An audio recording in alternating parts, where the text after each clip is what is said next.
आता पाहूयात सविस्तर बातम्या। आघाडीच्या वृत्तपत्रांमध्ये ज्या महत्त्वाच्या हेडलाईन आणि बातम्या सविस्तररित्या प्रसारित करण्यात आलेल्या त्याच्यावर आधी एक नजर टाकणार आहोत। पहिला पेपर आहे लोकसत्ता। प्रवेश आणि नोकऱ्यांवर टांगती तलवार या मथळ्याखाली लोकसत्तामध्ये बातमी प्रसिद्ध करण्यात आली। अर्थातच मराठा आरक्षणाच्या संदर्भातील ही बातमी आहे।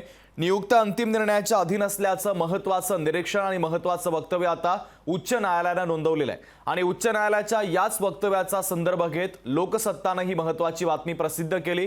मराठा आरक्षणाच्या घटनात्मक वैधतेला आव्हान देणाऱ्या याचिकांची सुनावणी आता 13 जून पर्यंत तहकूब करताना उच्च न्यायालयाच्या पूर्ण पीठाने मंगळवारी आरक्षणाला स्थगिती देण्यासंदर्भात कोणताही तातडीचा आदेश दिला नाही, परंतु आरक्षणानुसार शैक्षणिक प्रवेश आणि सरकारी नोकऱ्यांमधील नियुक्त्या केल्या गेल्यास त्या अंतिम निर्णयाच्या अधीन असतील असं पूर्ण पीठाने प्रामुख्याने स्पष्ट केलंय। शैक्षणिक प्रवेश आणि नोकर भरतीबाबत काढण्यात येणाऱ्या जाहिरातींमध्ये अंतिम निर्णयाच्या अधीन ही बाब ठळकपणे नमूद करण्याचे आदेश मुख्य न्यायमूर्ती देवेंद्र कुमार उपाध्याय, न्यायमूर्ती गिरीश कुलकर्णी आणि न्यायमूर्ती फिरदोश पुनीवाला यांच्या खंडपीठाने राज्य सरकारला दिलेले।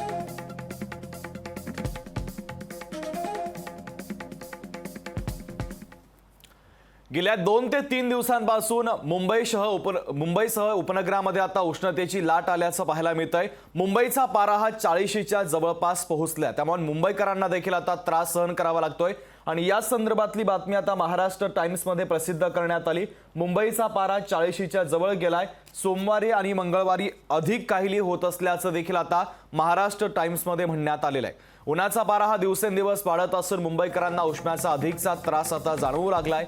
वातावरणामध्ये आर्द्रतेचं प्रमाण अधिक असल्यानं किमान तापमानानं देखील फारसा दिलासा दिलेला नाही।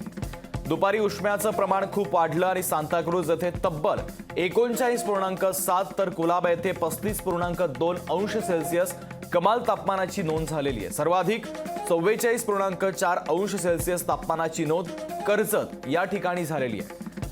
मुंबई, ठाण्यासह रायगड आणि रत्नागिरी, सिंधुदुर्ग या जिल्ह्यांमध्ये उष्णतेची लाट कायम असून मध्य महाराष्ट्रामध्ये तुरळक जिल्ह्यांमध्ये देखील रात्री उष्मा जाणवू शकेल असा अंदाज प्रादेशिक हवामान विभागाने व्यक्त केलेला आहे। सोमवारी सांताक्रूज येथे 37.9 अंश सेल्सिअस किमान तापमान नोंदवलं गेलं होतं, त्यामुळे मुंबईकरांनी देखील उष्म्यापासून काळजी घेण्याचं आवाहन लोकशाहीच्या माध्यमातून आम्ही करतोय।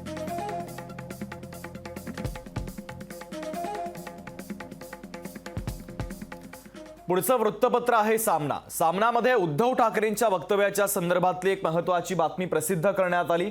महाराष्ट्रातील 48 जागा जिंकणार अशी भीमगर्जना आता उद्धव ठाकरेंनी केलेली आहे आणि उद्धव ठाकरेंच्या याच वक्तव्याचा संदर्भ घेत महत्त्वाची बातमी प्रसिद्ध करण्यात आली। लोकसभा निवडणुकीमध्ये महाविकास आघाडी राज्यातील सर्व 48 जागा जिंकेल असा विश्वास शिवसेना पक्षप्रमुख उद्धव ठाकरे यांनी शिवसेना भवन येथे घेतलेल्या पत्रकार परिषदेच्या माध्यमातून बोलून दाखवलेला आहे। महायुतीचा विनिंग रेट 45+ असेल तर महाविकास आघाडीचा 48 आहे। महायुतीचा 45चा आकडा पूर्ण देशाचा आहे, पण महाविकास आघाडीचा 48चा आकडा महाराष्ट्राचा आहे असं महत्त्वाचं विधान देखील उद्धव ठाकरे यांनी केलेलं आहे। तर ही लढाई हुकुमशाही विरुद्ध लोकशाही अशी होणार आहे आणि हुकुमशाहीला शिवसेनेनं आव्हान दिलंय आणि ही हुकुमशाही हटवा असे देशप्रेमी जनतेला त्यांनी आवाहन केलेलं आहे।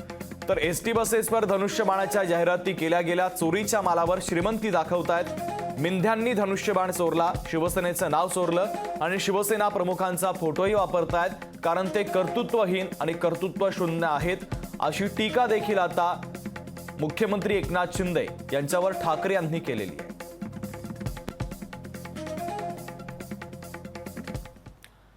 गुजरात समाचारमध्ये पुढची महत्त्वाची बातमी प्रसिद्ध करण्यात आली। छत्तीसगडमध्ये चकमक झाली आणि या चकमकीमध्ये 29 नक्षलवाद्यांना मारण्यात सुरक्षा दलाच्या जवानांना यश आलंय, मात्र आपले 3 जवान यामध्ये जखमी झाले आणि ही बातमी आता गुजरात समाचारमध्ये प्रसिद्ध करण्यात आली। लोकसभा निवडणुकीच्या मतदानाला अवघे 3 दिवस बाकी असताना हा हल्ला झाला होता। बस्तर मतदारसंघाचा भाग असलेल्या कांकेर जिल्ह्यात झालेल्या चकमकीमध्ये तब्बल 29 नक्षलवादी ठार झालेले आहेत। छत्तीसगड आणि महाराष्ट्राच्या सीमेवर असलेल्या या घटनेमध्ये 3 जवान जखमी झालेत। नक्षल्यांचा कमांडर शंकर राव हा या चकमकीमध्ये मारला गेलाय।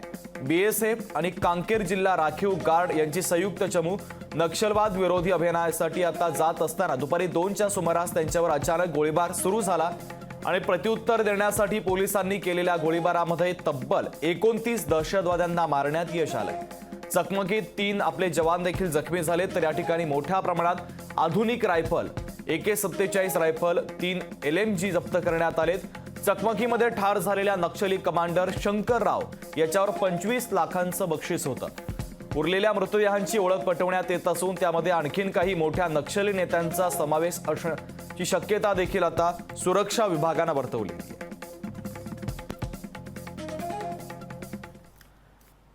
टाइम्स ऑफ इंडियामध्ये पुढची महत्त्वाची बातमी प्रसिद्ध करण्यात आली। अर्थातच सुप्रीम कोर्टानं सर्वोच्च न्यायालयानं जे आपलं मत व्यक्त केलेलं आहे त्या मताचा संदर्भ घेत ही महत्त्वाची बातमी आता प्रसिद्ध करण्यात आली। विश्वास ठेवा, निवडणूक पद्धतीला बंद करण्याचा प्रयत्न करू नका, असे खडेबोल आता सर्वोच्च न्यायालयानं सुनावलेले आहेत।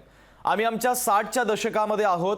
मतपत्रिका आल्यावर काय होतं हे आम्हा सर्वांना माहिती आहे। तुम्ही विसरला असाल पण आम्ही नाही। जोपर्यंत बॅलेट बॉक्स किंवा बॅलेट पेपरचा संबंध आहे आपल्या सर्वांना त्याचे दोष माहिती आहेत, असं आता सुप्रीम कोर्टाचे न्यायमूर्ती संजीव खन्ना आणि दीपंकर दत्ता यांनी यांच्या खंडपीठानं याचिकांना उत्तर देताना सांगितलेलं आहे। याचिकाकर्त्यांनी लोकसभा निवडणुकीच्या पहिल्या टप्प्याच्या काही दिवस व्हीव्हीपॅट स्लिपसह EVM मतांची 100% पडताळणी करण्याची मागणी देखील केलेली आहे आणि त्यानंतर आता सुप्रीम कोर्टाचं हे महत्त्वाचं वक्तव्य देखील आता समोर आलंय।